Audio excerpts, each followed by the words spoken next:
Hello, and welcome to It's About Time. I am Sister Trudy, and I will be bringing you the book of Job today. And I wanted to make sure that we understood exactly what has been going on. Yesterday, we had Sister Lynette that actually brought us over from Genesis, and she actually stopped at Genesis 11. And you might be questioning, well, if we went to Genesis, why all of a sudden now are we here in Job? But what we want to make sure is that we understand the connection of the story, the timing of when things actually took place. Because normally we read the Bible as it is set up: Genesis, Exodus, Leviticus, Numbers, Deuteronomy.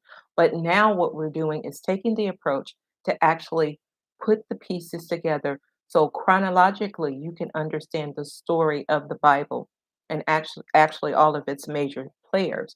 And what we find now is that we have our brother Job. And this is who we will be talking about this evening.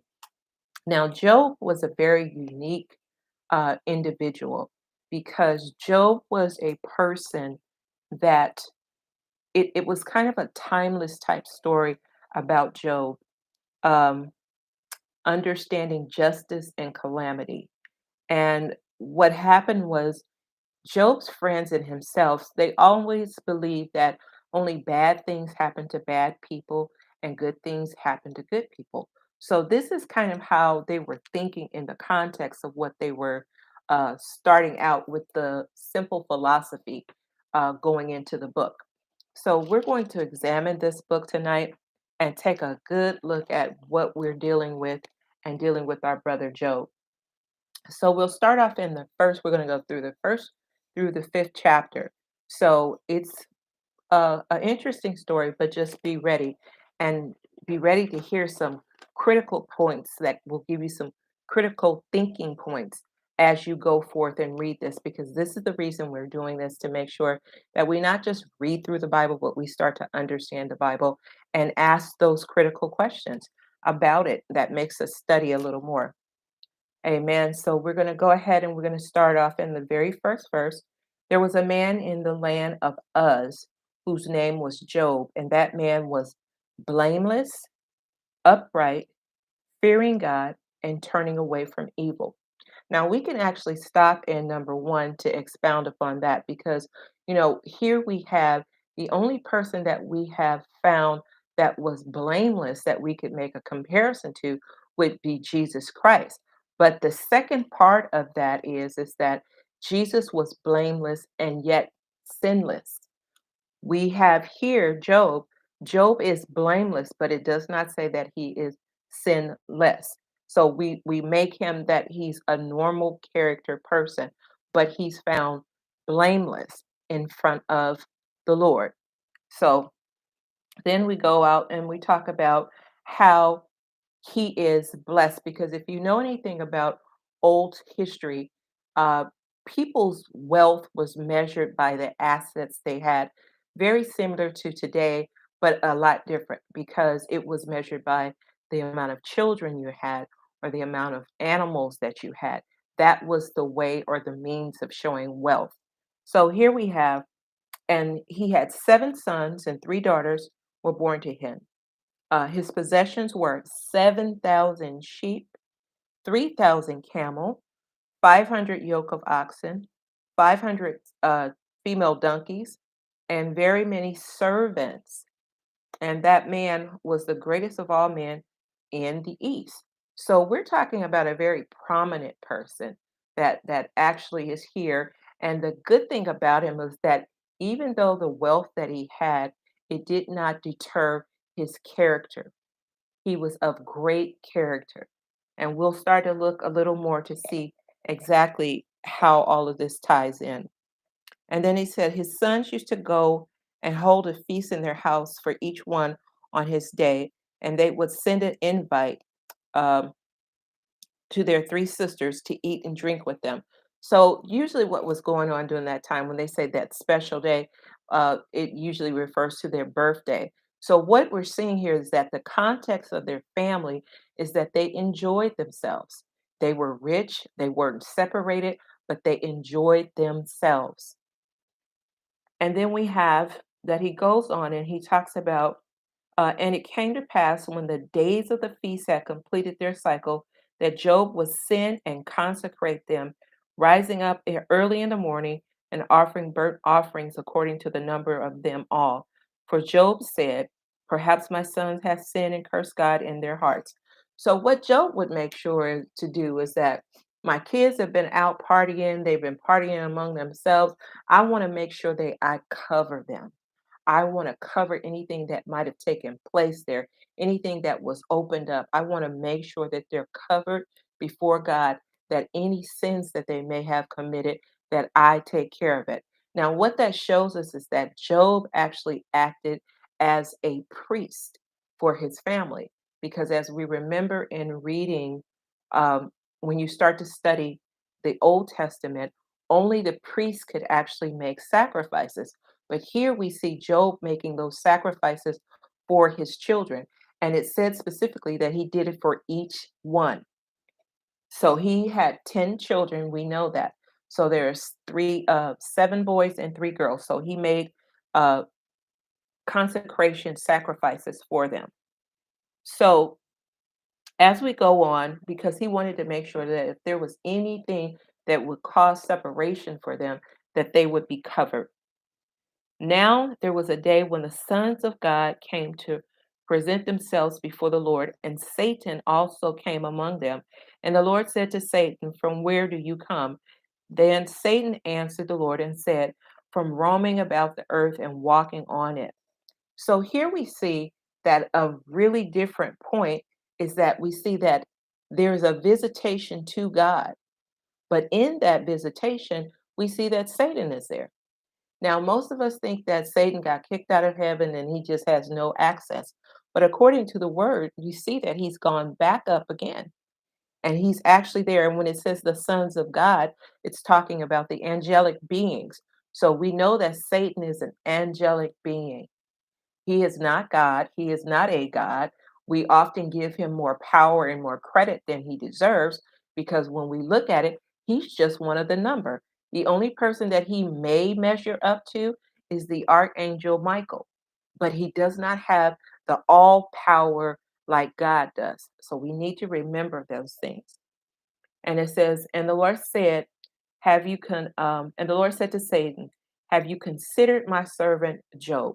So he was telling him, Satan's telling God at this point, I've just been going back and forth across the world trying to figure out who I can get. And then so he challenged him and says, have you tried my servant Job? Now, when I first read this, I was like, dang, God, you just offered up Job. But see, when God knows what's in you and he can trust you, these are the things where he allows us to be tested oftentimes. So this is where we're at this point. And he says, because he starts to talk about my servant Job. Look how he spoke of Job, my servant. So he knew that it was someone that honors him because whenever you service someone, there is a servant and there's a master. So he was quite sure and quite comfortable in assessing who Job was to Satan.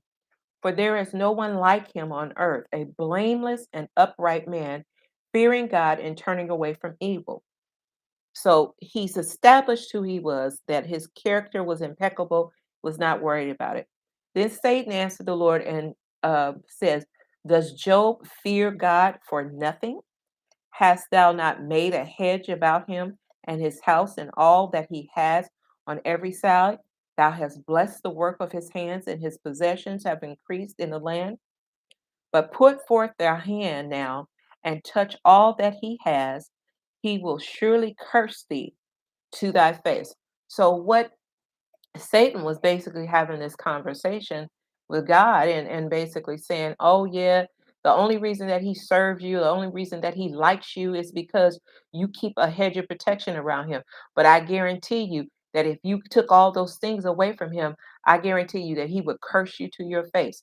You're not this big and bad that everybody just loves you endlessly and without doubt, and no matter what comes up, still that they're so devoted and beloved to you or benevolent to you. And so this is the I guess the move or the passion of the conversation that's actually taking place. And he says, then the Lord says to Satan, behold, all that he has in your is in your power. Only do not put forth your hand on him. So Satan departed from the presence of the Lord. Now it happened on the day when his sons and his daughters were eating and drinking wine in in the oldest brother's home, uh, that a messenger came and told Job what started to happen. Now, what we're starting to go into is that God has given permission for Satan to try Job. So now we start to see that the calamity starts to happen. Remember when we started off, we talked about only bad things happen to bad people. That was what they thought about in this contest, that the context of the beginning of the book, because that's why they spent so much time telling you about the character of this person. So as we actually go on, we see that the hand has been removed, but he gave him one warning. He said, don't touch him. Don't touch him, because that which is in him, his soul, it belongs to me. You can take everything else and you can do everything else. You have full reign, but don't touch him. So then what takes place is that a messenger comes and it talks to Job, and it says the oxen were plowing and the donkeys were feeding beside them, and the Sabians attacked and took them.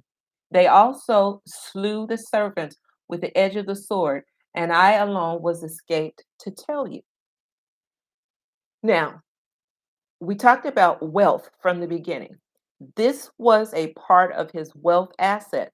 So now they've actually taken the oxen, and we had 500 oxen, remember?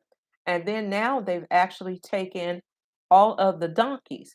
So we've had 500 female donkeys. So everything is gone. They've taken them from one particular pasture that they're in, but he left one witness to come back and tell him what happened. Then they go on and it says, while you're still speaking, another also came and said, the fire of God fell from heaven and burned up the sheep and the servant and consumed them all. And I have escaped to tell you.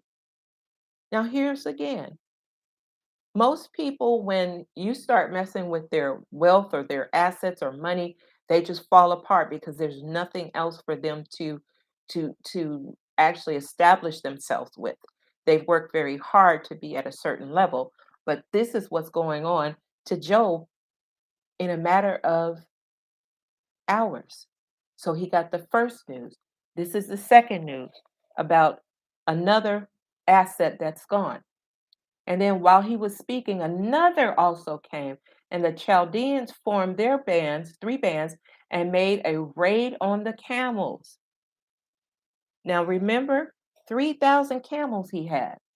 So they made a raid on the camels, and they took them and they slew the servants with the edge of the sword. So it was violent when they actually came against them and they took these things.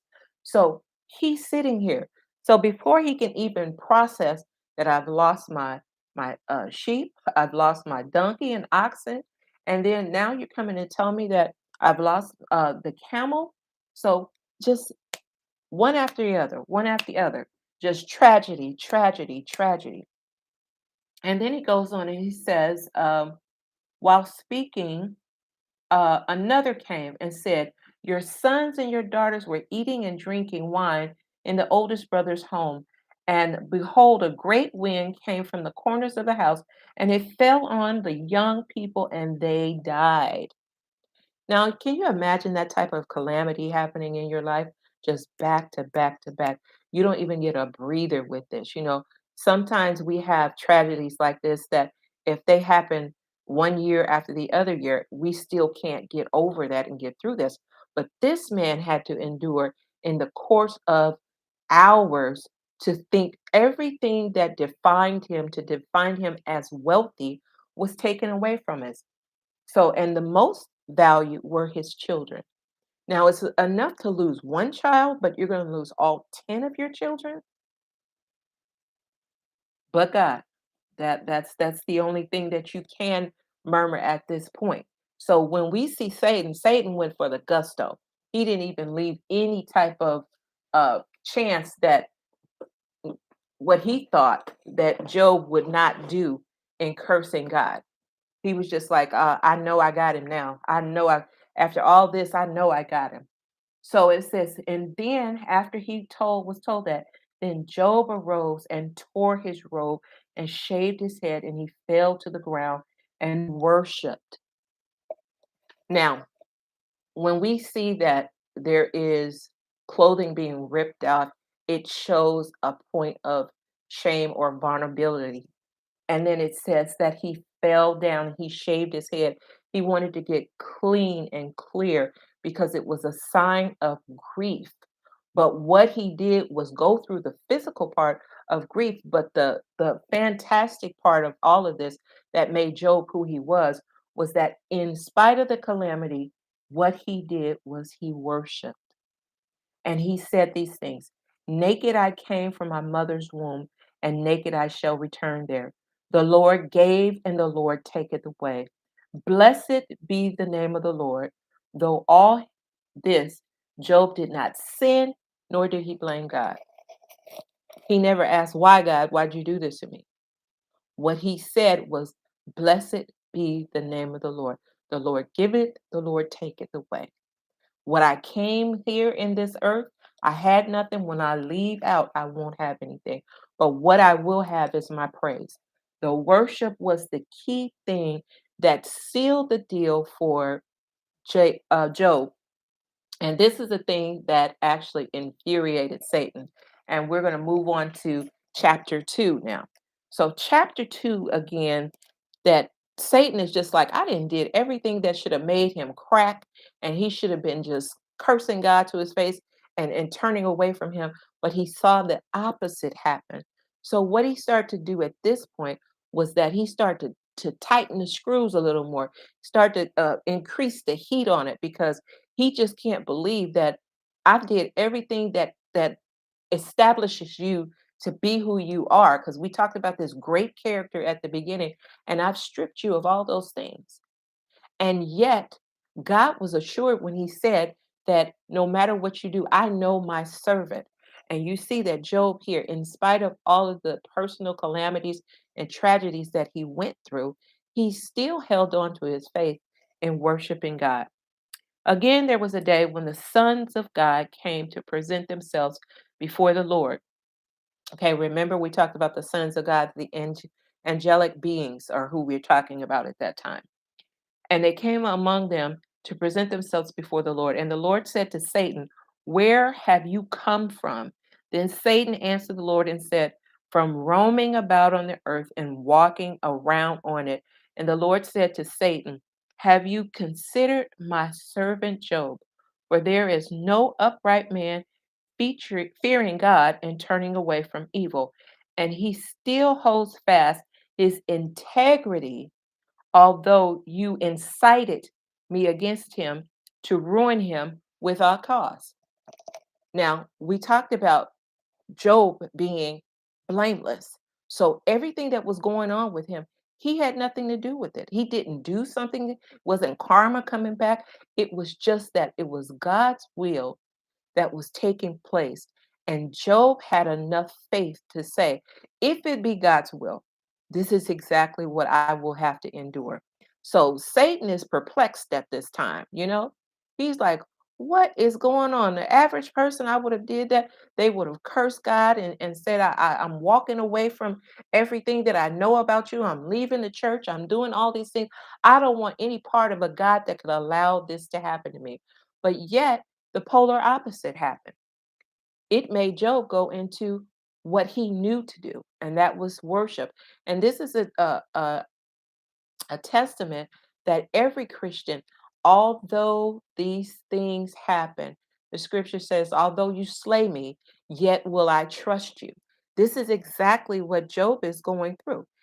Things are being happening, things are cutting away from him, but yet he still trusts him. And this is ticking the Satan off. He is hot. He is big mad at this point. He just like, okay, so now what? And then Satan answered the Lord and said, skin for skin. he's taking it up the stakes up now. He's like, okay, well, let me have something else now because he didn't do it, but let me try something else with him. So he says, skin for sin. Yes, all that a man has, he will give for his life. However, put forth thy hand now and touch his bone and his flesh, and he will curse thee to thy face. So here he is, like I said, ratcheting up the bet part.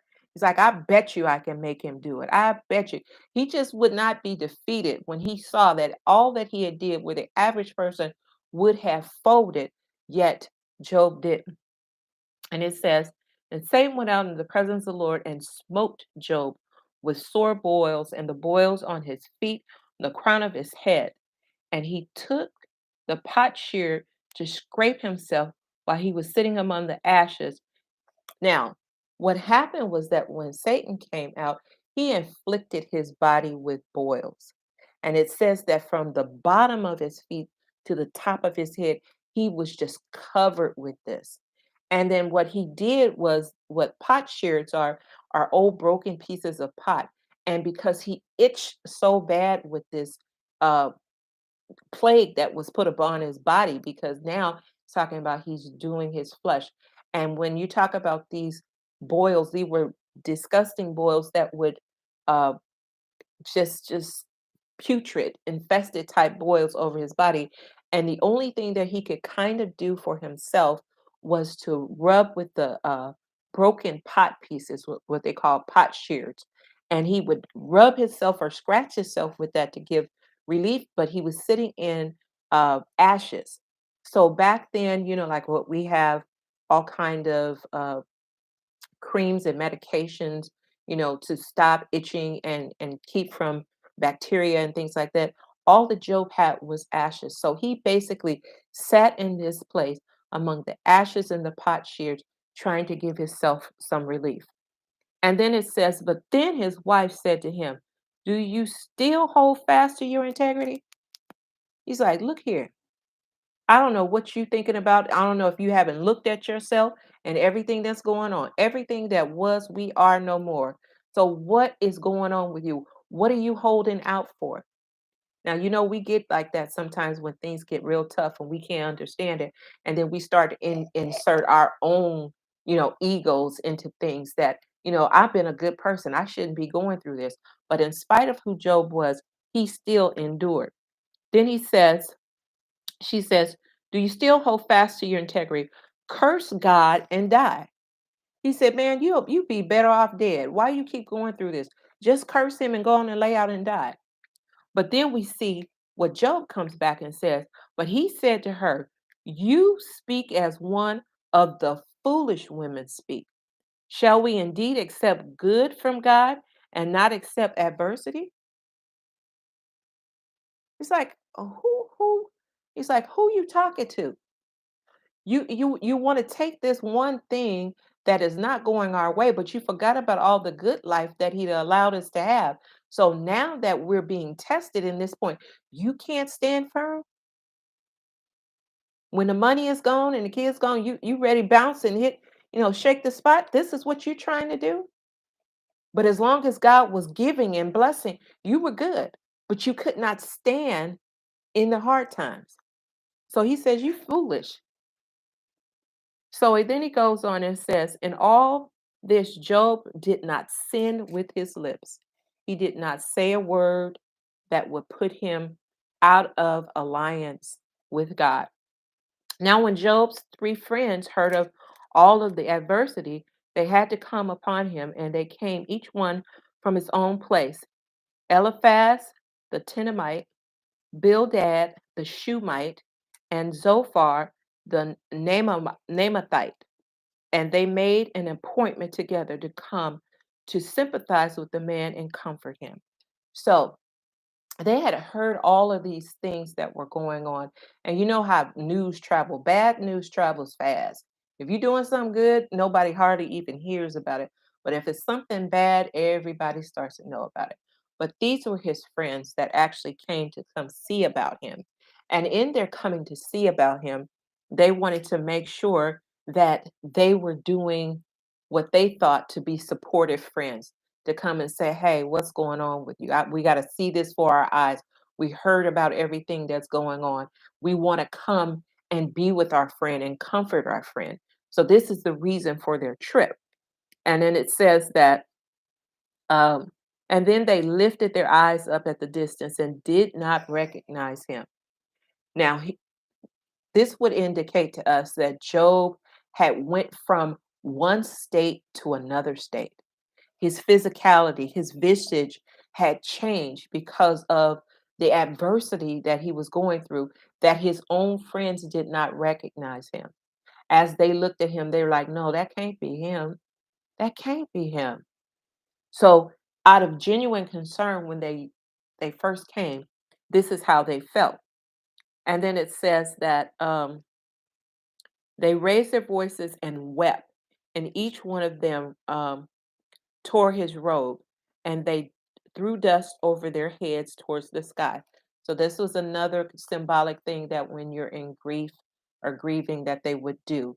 Anything of great loss that you lost, this is symbolic of that, tearing your clothes and throwing dust over your head. Okay. And then they sat down on the ground with him for 7 days and 7 nights with no one speaking a word to him, for they saw that his pain was very great. Now, the friends started off correctly. How many of us can come and be a comfort to our friend and not say anything day or night for 7 whole days? So, the intention of their friends, they had loyalty. They had loyalty, but we're going to see how long this loyalty actually lasts and how sometimes that when God puts us on a particular journey, it doesn't make sense to other people. But we know that we know that we know that God has ordained it and that we have to walk that journey. No one can walk it for us. Even though, we have great friends and things like that, but what God brings you to, it is an individual thing. And Job understood this. But Job was in great grief. So it says, afterward, Job opened his mouth and cursed the day of his birth. Now, see, we say curse the day of his birth. He didn't open his mouth and curse God. He cursed the day of his birth. And he says, "Let the day perish on which I was born, and the night which said, a boy is conceived. May the day be darkness. Let not God above care for it, nor light shine on it. Let the darkness of black gloom claim it. Let a cloud settle on it. Let the blackness of the day terrify it." Now, do you see that? He's just like, just forget the day. Just erase the day that I was born. Erase the day that I was born. All this calamity that's coming upon me, that if I was not here, this would not be happening right now. But yet in all of it, he never cursed God. He never cursed God. He says, let it not come into the number of months. Behold, let the night be barren. Let no joyful shout enter it. Let no curse it, who curse the day, who are prepared to rise the Leviathan. Now, when we talk about the Leviathan is actually like what they say, a sea monster, but it is actually one of the strongest spirits that's out there. That if you ever have to war with the Leviathan spirit, you better make sure that you buckled up, because if you think Job went through some things, you better be ready for that. You have to be grounded and rooted and prayed up and have, be ready to fight. And you can't go in with the Leviathan. So he's talking about all these things. It lets us know the level of grief that he's in right now. And it says, let the stars of it twinkle, of its twinkle, excuse me, let the stars of its twilight be darkened. Let it wait for light, but have none. So this whole rest of three, he's basically going through and kind of cursing the day. He's pointing out different things throughout that he's seeing, but yet and he just never gave up on God. He never cursed God, even though these calamities, he was saying that, all these things should happen. But when we get down a little further, he says, um, Why is light given to a man whose way is hidden and whom God has hedged in? For my groaning comes at the sight of my food, and my cries pour out like water. For what I fear comes upon me, and what I dread befalls me. And I am not at ease, nor am I quiet, and I am not at rest, but at turmoil. So he's talking about his state of being. He's talking about himself. But yet he is not blame God for one thing. He's searching himself at this point. He's talking about all these things that he's going through, but yet he never cursed God. Let's move on to 4. And then we have uh remember the beginning when we talked about that Job and his friends always embraced the attitude that good things happen to good people, bad things happen to bad people. So we'll start to see some of this happening in 4. Then Eliphaz the Temanite answered, if one ventures a word with you, will you become impatient? But who can refrain from speaking? Behold, you have admonished many, and you have strengthened weak hands. So they're talking about basically with Job at this point, we're talking again about character because he was talking about you've told other people, but how can you sit here and not say a word? You strengthen other people, you strengthen the hands of people, you've helped them along, but how can you not say something yourself? And it says, your words have helped the tottering to stand, and you have strengthened feeble knees. But now it has come to you, and you are impatient. It touches you and you are dismayed. It's not your fear of God, your confidence, and your integrity of your ways, your hope. Remember now, whoever perished being innocent. So he's talking about you've done all these good deeds, you've helped people, you've gone out of your way, you've made sure that they were strengthened, that if they needed anything, because what we find out about Job, not only was he a wealthy man, but he was a philanthropist too. So he was always concerned about the widows, about the children, about the elderly, about the sick and the dying. So he was a very well-rounded man. So now here comes his friend that he's talking about basically, you used to do all these things for people, but look at you now. What's going on? And it says, according to what I have seen, those who plow iniquity and those who sow trouble harvest it. So now his friend is just like, dude, you must have did something because you just don't get nothing. What is going on with you? I thought I knew who you were because I see your works, what you're doing. But if you didn't do anything bad, why is this happening to you? So they can't understand because remember the philosophy, good happens to good and bad happens to bad. Now they have their friend here who they esteem to be good, and we said blameless, but now all these bad things are happening to him. So it's just like, what you do? What you do? What you do? And this is what they want to know. So then he goes on and he says, the roaring of the lions and the voices of the fierce lion and the teeth of the young lion are broken. The lion perishes for lack of prey, and the whelps of the lioness are scattered. Now a word was brought to me stealthily, and my ear received a whisper of it, amidst disquieting thoughts from the visions of the night, when the deep sleep falls on a man.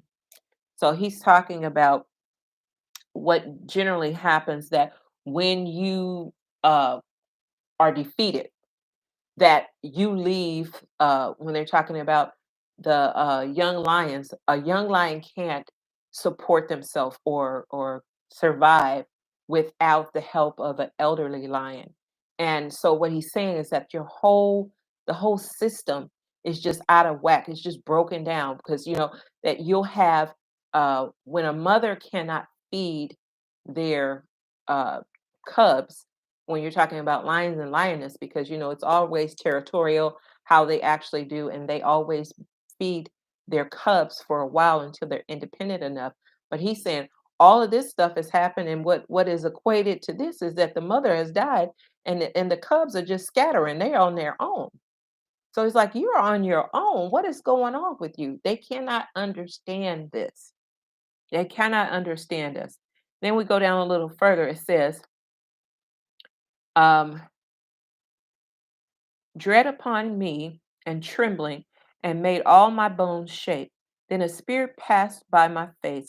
The hair of my flesh bristled up. It stood still, but I could not discern its appearance. A form was before my eyes. There was silence. Then I heard a voice. Can mankind be just before God? Can a man be pure before his maker? So they're saying consistently, they're going through trying to figure out, what have you done? You faking and shaking, because I know with all of the stuff that you're going through, you didn't did something. You just not telling us. But you have done something, because you could not have all these things befall you. These are things that a bad person would have. We thought you were one way, but you must have a undercover life doing something else, because nothing like this should ever be able to come near you. But yet you are getting an overdose of bad things happening to you, and they cannot help to think. Now, they thought they were doing right now, because you just think about us. If we had gone to a friend and we see all of these calamities happening to them, and we just like, well, they're such a good person, and I wonder what they did. What is God punishing them for? That's the first thing that we would say. But all the time, that the things that we go through are not punishment by God, but oftentimes they're witnesses for God. But we just have to hold on and hold our peace long enough to ride the storm, to see exactly where He's going to lead us to. The story of Job is such a wonderful story, because it tells about calamity, and it tells about the faithfulness of God, and that no matter what is going on and what we see, that we still hold fast and hold to God's unchanging hand. So I want to hurry along. I got it says, how much more those who dwell in the house of clay, whose foundation is in the dust, who are crushed before the moth. Between morning and even, they are broken into pieces. Unobserved, they perish forever. Is it not their tent cord plucked within them? They die yet without wisdom. So he's eloquently, like, really trying to chafe him, as he goes through all these things. So they're having this dialogue with what's going on, and yet I think honestly, they thought they were being good friends, but sometimes when you mature in God, God takes you to certain places that nobody else can go with you, because they don't have the understanding of how God is refining you through the trials and the temptations and the adversities and things like that. And then, because a weaker person would have thought, God does not love me. God would not have taken my children. God would not have taken my wealth. God would not have taken my health. How many times have we gotten into things like that, where we think, oh, I must be out of his will, because he could not let this happen to me. But Brother Job shows us a whole different thing. Then we go over to 5, and then it says, call now. Is there anyone who will answer you? Call now. You got anybody that's gonna come to your call? So it says, and to which the holy ones will you turn? For the vexation slays the foolish man, and anger kills the simple. I have seen the foolish taking root, and I cursed his abode immediately. His sons are far from safety. They are even oppressed in the gate. Neither is there a deliverer. His harvest the hungry devour. So he's saying, is there any help for you at all? Because everything that you're doing and everything that's set forth, you start off in good intentions, but yet it becomes consumed. Because we see it in the last part, where it talks about that you go out and you plant well, you plant a a good harvest,